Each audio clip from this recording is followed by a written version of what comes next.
Sir नमस्कार, वक्त निकालने के लिए, हमसे बातचीत करने के लिए आपका बहुत बहुत धन्यवाद। सबसे पहला सवाल मैं करूंगा आपके डिपार्टमेंट को लेकर। 2019 में प्रधानमंत्री नरेंद्र मोदी ने एक स्लोगन, एक नारा निकाला था, हर घर जल हर घर नल। सबसे पहले आपसे जानना चाहेंगी कि इस दिशा में कितनी प्रगति हुई है, कितना विकास हुआ है। इसका बैकग्राउंड भी दे दूं कि अभी तक हमारे देश में 60 से 70% लोग सर पोल्यूटेड पानी पीते हैं। 16,000 करोड़ का पानी प्राइवेट कंपनीज बेचती हैं, इसका मतलब वो इस्तेमाल करती है, हमारा हिस्सा उसमें से भी जाता है। इन सारी चीज़ों को, इन समस्याओं को मद्देनज़र रखते हुए जो 2019 में ये जो मुहिम शुरू की थी, ये जो नारा लगा था, उस पर कितना विकास हुआ है और कितना हम आगे बढ़ गए हैं, प्रगति कितनी हुई है, और साथ ही साथ ये भी बताइए सर कि टेक्नोलॉजी का इस प्रगति में कितना बड़ा हाथ है। आपके आंकड़े को मैं चैलेंज नहीं करता, लेकिन मैं अपना आंकड़ा देता हूं कि जब 15 अगस्त 2019 को प्रधानमंत्री ने देश में जल जीवन मिशन की घोषणा की थी, हर घर जल और शुद्ध जल, तब इस देश में कुल 3.23 करोड़ परिवारों के पास में पाइपलाइन से पानी था, और आज वो 10.5 करोड़ परिवारों तक पहुंच गया। अगर मैं प्रतिशत में बात करता हूं तो लगभग राउंड फिगर में 17% परिवारों के पास पाइपलाइन से पानी था, और आज लगभग 56% परिवारों के पास में पानी है। रहा सवाल तकनीक का, 2-3 बातें हमको समस्याओं की तरह देखनी होंगी। दूषित पानी, पानी का सोर्स ना होना, ये बड़े चैलेंज थे। प्रधानमंत्री जी ने जो बात सबसे बड़ी की, अभी तक बांध सिंचाई के लिए बनते थे, बांधों से पीने के लिए पानी देने का काम इस सरकार ने शुरू किया, और जहाँ स्रोत नहीं थे, जहाँ पर दूषित पानी था, जो कवरेज एरिया में आ सकते थे, वहाँ पर मल्टी विलेज स्कीम में उनको शामिल किया। जहाँ पानी के सोर्स थे, जहाँ शुद्ध पानी था, वहाँ पर पूरी तरह से सिंगल विलेज स्कीम से, ताकि जल्दी से लोगों को पानी पहुँचे। पहाड़ हो, नॉर्थ ईस्ट हो, हिमालयन स्टेट्स हों, जम्मू कश्मीर और लद्दाख जैसी जगह पे जहाँ कल्पना नहीं की जाती थी, वहाँ पर भी पानी पहुँचा। और इसलिए मुझे लगता है, दूसरी बात जो आपने तकनीक की कही है, स्वाभाविक तरीके से अगर आप नॉर्थ ईस्ट हों या हिमालयन स्टेट्स हों, तकनीक के बगैर वहाँ पानी नहीं पहुँच सकता था, और इसलिए मुझे लगता है तकनीक का उपयोग हुआ है। स्वच्छ पानी के लिए तकनीक के 2 रास्ते हैं। एक, पंचायत के स्तर पर 5 महिलाओं को प्रशिक्षण, ताकि महीने में या 2 महीने में वो 5 परिवारों में रैंडम टेस्ट करें। अगर कोई सैंपल खराब आता है तो वो डिस्ट्रिक्ट लैब को जाए। देश में लगभग 2074 हमारी लैब है, उसमें 1100 लैब NABL है। कुछ राज्य हैं हरियाणा जैसे, जहाँ डिस्ट्रिक्ट से भी नीचे ये लैब उपलब्ध है। जी, आपने पानी को लेकर बात की, हम फूड प्रोसेसिंग मिनिस्ट्री को लेकर भी बात करेंगे, क्योंकि आपका ये मंत्रालय है। लेकिन उससे पहले मैं बात करना चाहूँगी विधानसभा चुनाव को लेकर, क्योंकि आप मध्य प्रदेश से आते हैं। क्या लगता है, 2023 में चुनाव है और इस बार आपको पूरे 5 साल काम करने का मौका नहीं मिला है, सिर्फ 3 साल काम करने का मौका मिला है। और बात अगर हम कांग्रेस की करें तो राहुल गांधी भी भारत जोड़ो यात्रा कर रहे हैं। कितनी बड़ी चुनौती मानते हैं आप 2023 में मध्य प्रदेश में बीजेपी के लिए? जो भी राजनीति का विश्लेषण करता है वो जानता है कि मध्य प्रदेश भारतीय जनता पार्टी के उन राज्यों में से है जहाँ संगठन की पहुँच मतदान केंद्र से भी नीचे पन्ना प्रमुख तक है। चुनाव मध्य प्रदेश में कभी जातिवाद के आधार पर नहीं होते, विकास के आधार पर होते हैं, और विकास के मॉडल में मोदी जी की जो जनहितैषी योजनाएं हैं, उनके प्रभाव को कोई नकार नहीं सकता। और इसलिए मुझे लगता है कि संगठन की ताकत है, और हमारे अपने अच्छे काम हैं। राज्य सरकार के भी अच्छे काम थे। बीच में कांग्रेस की सरकार आई थी, उसने ऐसी योजनाओं को बंद किया। उदाहरण के लिए जल जीवन मिशन, कमलनाथ जी की सरकार में जल जीवन मिशन को पैसा नहीं मिला, ये रिकॉर्ड है। प्रधानमंत्री आवास वापस किए गए, ये रिकॉर्ड है। हमारे यहाँ एक श्रमिकों की योजना शिवराज जी ने शुरू की थी, अगर किसी की दुर्घटना हो जाए और सीधे और तुरंत लाभ के लिए वो सबसे बेहतरीन योजना थी, कांग्रेस ने उसको भी बंद किया। तो मुझे लगता है कि ये जो चीज़ें हैं ये आम आदमी के जहन में होती हैं, और मूलतः मैं ये मानता हूँ पार्टी के कार्यकर्ता होने के नाते कि जहाँ पार्टी का संगठन मजबूत है, हमारा विचार, हमारी उपलब्धियाँ, सरकारों के कामकाज उसको ऐड ऑन करते हैं और उसके नाते मध्य प्रदेश का ना कभी कमज़ोर था और ना कमज़ोर रहेगा। सर, आपने कहा कि जातिवाद को लेकर सियासत नहीं की जाती मध्य प्रदेश में, पर हाल ही में एक चलन है, एक ट्रेंड है कि बॉलीवुड के कुछ ऐसे एपिसोड्स हुए हैं कि जो एक आपत्ति आई है उन गानों की तरफ या फिल्मों की तरफ, वो मध्य प्रदेश से आई है। ऐसा क्यों? सिर्फ मध्य प्रदेश से ही क्यों पहले शुरुआत होती है? नहीं, मैं शुरुआत और अंत की बात नहीं करता, लेकिन मैं नैतिक मूल्यों के आधार पर जीवन जीना और नैतिक मूल्यों के आधार पर समाज जीवन खड़ा हो, उसका मैं दृढ़ उस पर विश्वास भी करता हूँ और उसका पैरोकार भी हूँ। लेकिन मैं नहीं मानता कि बहुत छोटी बातों पर कोई टिप्पणियाँ हुई होंगी, मुझे नहीं पता। लेकिन ये मैं मानता हूँ कि हमें दृढ़ता के साथ सार्वजनिक जीवन में आने वाली पीढ़ी को हमारे जितने भी पारंपरिक तरीके थे, जो हमारे मर्यादित तरीके थे, उनके प्रति सजग करना चाहिए और रहना भी चाहिए। लेकिन क्योंकि उमा भारती की अगर हम बात करें, इस समय काफ़ी ज़्यादा शराबबंदी को लेकर लगातार उमा भारती मांग कर रही हैं, आंदोलन कर रही हैं, और उनका लगातार यही कहना है कि सरकार शराबबंदी को लेकर ऐलान करे कि मध्य प्रदेश में शराबबंदी होनी चाहिए। बिहार की बात करें, शराबबंदी है, लेकिन क्योंकि हमने हाल ही में देखा किस तरह से लगातार वहाँ पर मौत के आंकड़े सामने आए शराबबंदी होने के बावजूद भी, उमा भारती का कहना है कि शराबबंदी अगर नहीं हुई तो वो आंदोलन करेंगी। आपको लगता है मध्य प्रदेश में शराबबंदी होनी चाहिए? आपके प्रश्न के लिए मैं धन्यवाद करता हूँ। मेरा अगर प्रोफाइल आपने देखा होगा तो शायद सबसे पुराना नेता मैं रहूँगा जो नशाबंदी के लिए जिसने ज़मीन पर भी काम किया और ताकत के साथ काम किया। किसी ने डिस्टिलरी शायद देश में नहीं बंद कराई होगी, लेकिन मैं पहली बार सांसद था तो सिवनी में मैंने एक डिस्टिलरी बंद कराई थी लेकिन कल का दिन बहुत महत्वपूर्ण था देश के लिए, राज्य का तो छोड़ दीजिए। ये संसद है, जब मैं पहली बार सांसद बना था और मैंने कोशिश की थी कि यहाँ पर ये डिबेट हो, तो लोकसभा में कभी भी ये डिबेट इसलिए नहीं होती थी कि सब एक्साइज राज्य का मामला है, शराब राज्य का मामला है।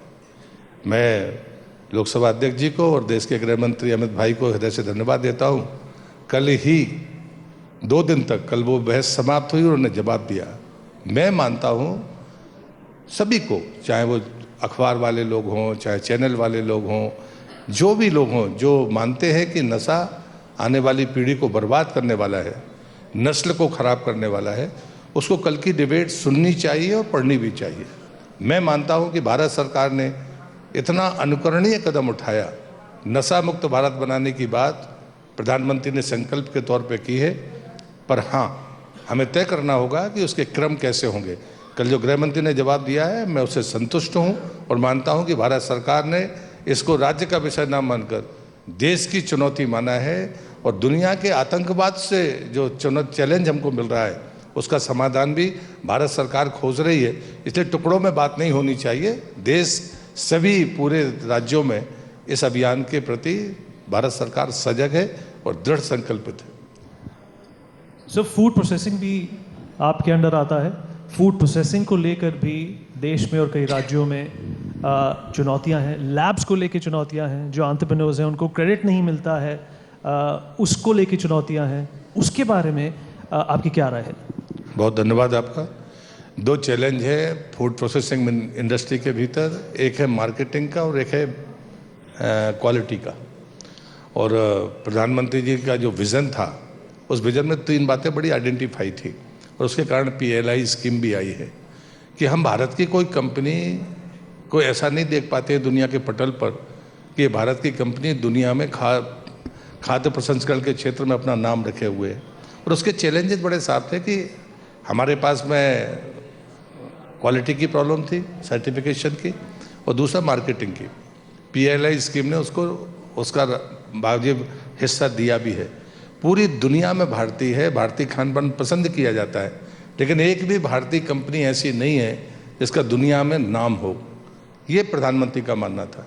और इसलिए जो क्वालिटी की बात आपने लैब्स की है, जब 2013 और 14 की मैं बात करता हूँ तो कुल 43 लैब थी, आज 192 है।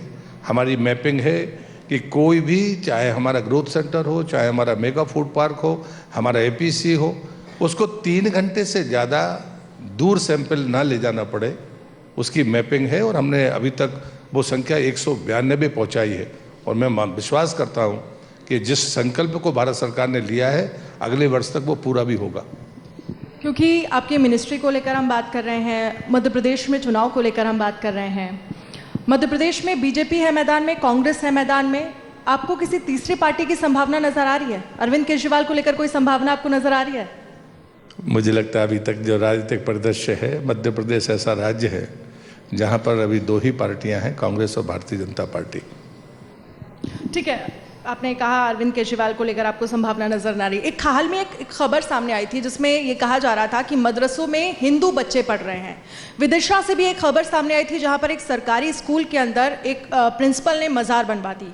क्योंकि उत्तर प्रदेश में हमने देखा मदरसों को लेकर, जहां पर योगी आदित्यनाथ की तरफ से ये आदेश दिया गया कि मदरसों को लेकर जाँच होनी चाहिए, कहाँ से फंडिंग हो रही है, ये सारी चीज़ें क्लियर होनी चाहिए।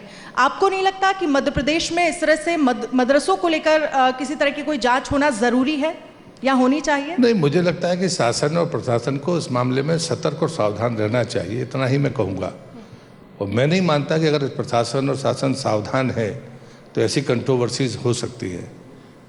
अगर कभी ऐसी चीज़ें आती हैं तो मुझे लगता है कि प्रशासनिक कमजोरी है, इसे दूर करना चाहिए। सर, उस अनन्या ने जो पहले सवाल किया था उस पर वापस जाना चाहूँगा। आपने कहा कि मध्य प्रदेश में सिर्फ कांग्रेस और भारतीय जनता पार्टी है। पंजाब में भी थोड़े समय पहले ऐसे ही समझा जाता था, और एक जो थ्रेट था आम आदमी पार्टी का, उसको मतलब एक अंडर परसीव किया जाता था। और हिमाचल प्रदेश में भी अभी जिस तरीके से कांग्रेस की वापसी हुई है, क्या थोड़ी एक चिंता है भारतीय जनता पार्टी के खेमे में इस बात को लेके? आपने मुझे ख्याल से आपके प्रश्न का उत्तर खुद ही दे दिया। हिमाचल इसका पैमाना है, जहां कांग्रेस रिप्लेस हुई और हम नहीं रहे, तब तीसरा विकल्प आया। आप देश की चुनावी राजनीति को देख सकते हैं। इसलिए हिमाचल में आपका क्या असर हुआ, जबकि ये माना जाता था कि नहीं, चर्चाएं तो बहुत लंबे समय से चलती थी, लेकिन वहाँ पर वो जमानत जब्त कराई उन्होंने सब जगह। पंजाब में हम नहीं थे इसलिए आप आई, ऐसा मैं मानता हूँ। और इसलिए मध्य प्रदेश के परिदृश्य में भी यही चीज़ें सामने होंगी। और इसलिए मुझे नहीं लगता, इसलिए मैंने कोई सोच समझ कर कहा है, मैंने टालने की दृष्टि से नहीं कहा। राजनीतिक दल तो वहाँ पर आए हैं, भाजपा भी आई है, भाजपा का एक सांसद रहा, एमएलएस रहे हैं, सापा के भी उत्तर प्रदेश की सीमा पर कई बार एमएलए जीत कर आए। तो मैं ये नहीं कह रहा कि वहाँ पर कोई दल नहीं आ सकता, प्रतिबंध लगाने का मेरा मानस नहीं है। लेकिन आज की वर्तमान राजनीतिक परिदृश्य में वहाँ कांग्रेस और भारतीय जनता पार्टी है, ये बात हमको माननी पड़ेगी।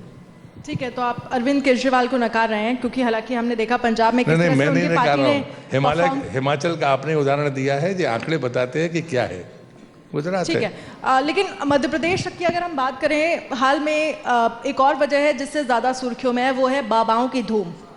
चाहे आप बागेश्वर महाराज की बात कर लीजिए, चाहे आप प्रदीप मिश्रा की बात कर लीजिए, क्योंकि वो कहते हैं कि स्थितियां ये आ गई हैं कि हर एक घर से हर एक व्यक्ति को आरएसएस में होना चाहिए। और हम इन बाबाओं की सभाओं में देखते भी हैं, तमाम बीजेपी के विधायक पहुंच रहे हैं, सांसद पहुंच रहे हैं, उनको लग रहा है कि शायद बाबाओं की कृपा हो जाएगी तो नैया पार हो जाएगी। आप क्या मानते हैं, क्योंकि आप भी काफ़ी ज़्यादा धार्मिक हैं? मैं इस डिबेट में पढ़ना नहीं चाहता, लेकिन मैं चाहता हूं कि हमारे धर्माचार्यों के बारे में सम्मान से बोला जाए। और ये जो समय होता है, इसमें भागवत कथाएं या बाकी एक समय होता है सब चीज़ों का, कभी खेल का भी है, धार्मिक अनुष्ठानों का भी है। अब मैं किसी को सर्टिफिकेट भी नहीं दे रहा है, किसी को महिमा मंडित भी नहीं कर रहा हूँ, या किसी की आलोचना नहीं कर रहा। ये अपनी अपनी श्रद्धा की बात है। एक सनातन होने के नाते मैं ये कह सकता हूँ कि हमारे नियमित होने वाले कार्यक्रम है, मैं तो कम से कम इस बात से प्रसन्न होता हूँ। ठीक है, एक 2024 को लेकर एक छोटा सा आपके मंत्रालय से जुड़ा सवाल है। 2024 को लेकर क्या टारगेट फिक्स है आपके मंत्रालय का? हमारा लक्ष्य सिर्फ 24 के चुनाव तक का नहीं है। जैसे PILI स्कीम है, हमने 10,000 करोड़ रखे हैं, तो उसमें कंडीशन बड़ी साहब है, इंडस्ट्री के लोगों को हम पैसा दे रहे हैं। अब ये परिणाम आएंगे जब उनकी परफॉर्मेंस आएगी और उसके बाद में वो इन्वेस्ट करेंगे, उसके बाद से वो हमको 5 साल तक पैसा देना है। तो स्वाभाविक तरीके से ये जो PLI स्कीम है, इसके रिजल्ट आने वाले 4 साल में आएंगे, इसलिए 24 तो वो पार कर जाएंगे। देश के विकास की किसी भी योजना को आप चुनाव के वर्ष से जोड़कर देखेंगे तो मुझे लगता है वो देश के साथ भी न्याय नहीं होगा, मंत्रालय के साथ भी न्याय नहीं होगा। हमारी कोई भी स्कीम ऐसी नहीं है कि चुनाव तक खत्म हो जाए और हम उसको बता दें। मोदी सरकार की कार्यप्रणाली का ये सबसे महत्वपूर्ण पक्ष है कि हमारी किसी भी योजना को हमने चुनाव वर्ष में खत्म हो जाएगी या उसके पहले हम कोई परिणाम ला देंगे, इस आधार पर हमने नहीं देखा।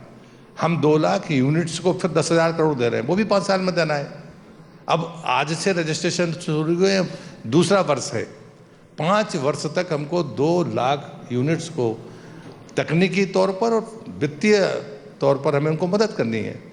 ये जब 5 साल पूरे होंगे और जब 2 लाख यूनिट्स को जब ये लाभ मिलेगा, परिणाम तो शायद इसके जो पहले साल में प्राप्त करेगा उसको शायद 2-3 साल में आने लगेंगे, लेकिन जो 5वें साल में प्राप्त करेगा उसको तो और 2 साल लगेंगे। तो मुझे लगता है कि ये ऑन गोइंग प्रोसेस है।